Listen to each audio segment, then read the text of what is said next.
It started with a chant. Then came the bottles. And within seconds, the stadium was on fire. Not literally, but with chaos. Between 1985 and 1993, football faced its darkest era because before billion-pound stadiums and sterile match days, the game was raw and sometimes dangerously so. Cracked terraces, steel fences, and fan cultures that could turn violent in an instant. At Hillsborough, 96 fans lost their lives in what should have been a routine FA Cup semi-final. At Millwall's Old Den, violence was so common that police often refused to guarantee safety during derby matches. These weren't minor venues. They hosted semi-finals, European nights, and fierce rivalries, until football's governing bodies said no more. Some were blacklisted after tragedy, and others after years of unchecked chaos. But all 5 of these stadiums share one thing in common. They were rejected from hosting major cup finals. And today we're going to show you exactly why. Hillsborough, Sheffield Wednesday. For decades, Hillsborough was a proud northern fortress, home to Sheffield Wednesday and host to countless cup semi-finals. But one spring afternoon in 1989 changed everything. It was Liverpool versus Nottingham Forest playing one another in an FA Cup semi-final on a lovely sunny day, until it wasn't. Thousands of Liverpool fans were herded into a standing terrace that was already full. The crush became lethal and 96 supporters lost their lives in the Leppings Lane end. It remains the deadliest stadium disaster in British history. What caused it? Poor crowd control, locked exit gates, and a stadium layout that treated fans like livestock instead of people. The world watched in horror, and for football's governing bodies, there was no going back. Hillsborough was immediately blacklisted from hosting any major finals. It would take years and the Taylor Report to force English stadiums into a new era of safety. Standing terraces were replaced, steel fences were torn down, and Hillsborough became a symbol of what went wrong.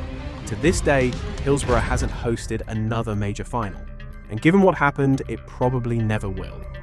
But while Hillsborough was undone by disaster, the next stadium earned its rejection the hard way, through years of unrelenting hooligan chaos. The Old Den, Millwall. If Hillsborough was rejected after a single tragedy, Millwall's Old Den was rejected for something far more sustained. Violence. Week in, week out. And this was no neutral venue. It was a battlefield. By the Football Association, there's another major inquiry needed. Throughout the 70s and 80s, the Den became notorious for housing England's most feared hooligan firm, the Bushwhackers. Matches would routinely erupt into chaos with bricks thrown, pitch invasions, and police horses trying to force back mobs.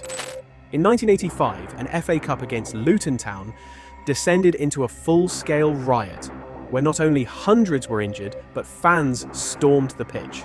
And in the aftermath, Luton banned away supporters for years. The warning signs were impossible to ignore. No governing body dared schedule a major cup final here because the risks were simply too high. You could expand the terraces or upgrade the floodlights, but it wouldn't matter. The problem wasn't the infrastructure. It was the reputation. Even Millwall themselves knew the Old Den was untouchable, so in 1993 they moved to a new ground just down the road, hoping to leave the violence behind. But the Old Den's legacy stuck. It was never trusted with a final and it never got the chance. But just a few hours north, another ground was losing favour too. Not because of riots, but because it became impossible to keep rival fans apart. Elland Road, Leeds United. Elland Road wasn't violent. At least not like Millwall, but it had a different problem. One that quietly got it phased out of the big conversations, fan segregation. In the early 90s, Elland Road was still a go-to venue for FA Cup semi-finals, neutral ground, decent capacity, and loyal fan base. But when the Sheffield derby was drawn in 1993, Wednesday versus United, and the FA chose Elland Road, it backfired. Badly. Both clubs complained, fans protested. It wasn't built for modern crowd control. Not a good idea. It was risky. Too risky. The FA pulled the plug and moved the match to Wembley, which was an unprecedented switch for a semi-final. And that was the beginning of the end. After 1995, Elland Road quietly disappeared from the shortlist. No more finals, no more semi-finals. Just club football and the occasional England friendly. It wasn't banned, but it was unofficially blacklisted. Because sometimes a stadium doesn't need a riot to be rejected, it just needs one match with too many risks. And in Europe, there was one stadium where risk turned to riot over 39 times. Stade Velodrome, Marseille. It had the size, it had the history, but for years the Velodrome couldn't get the green light from UEFA. Because no matter how iconic the stadium looked on paper, Marseille's home ground was a powder keg.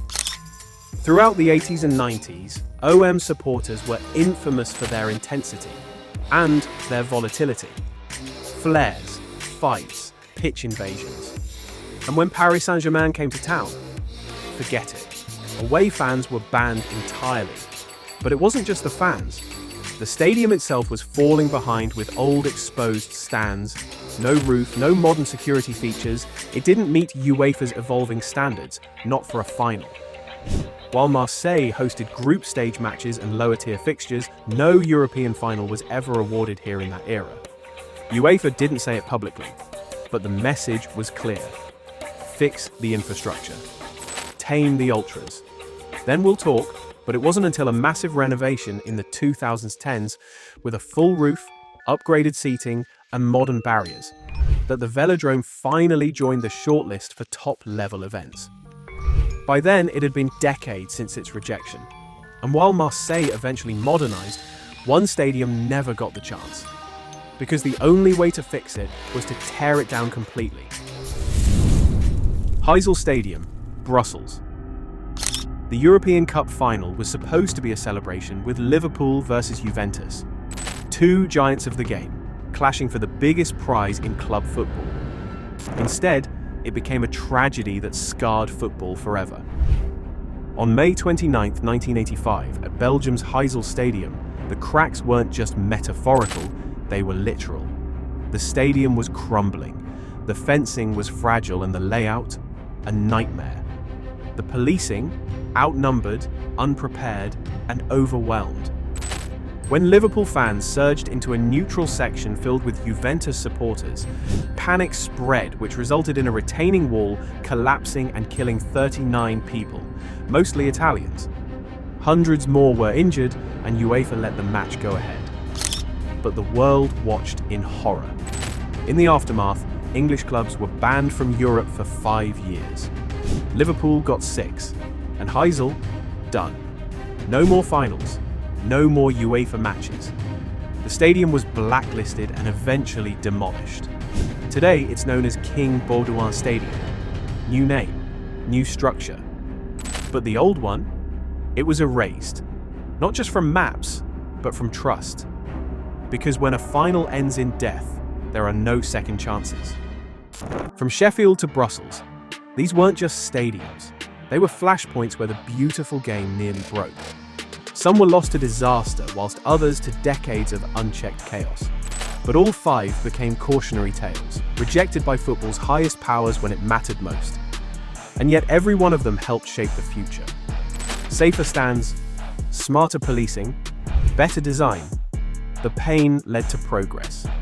Today's finals are polished global spectacles. But that didn't happen by accident. It happened because places like Hillsborough, the Old Den, and Heysel forced the game to evolve, whether it wanted to or not. So here's the question. Should we preserve these old grounds as historical warnings? Or let them fade into forgotten concrete? Let us know in the comments. What other stadiums do you think were rejected or deserved to be? And if you want more stories like this, make sure to subscribe. Because this was just the first half.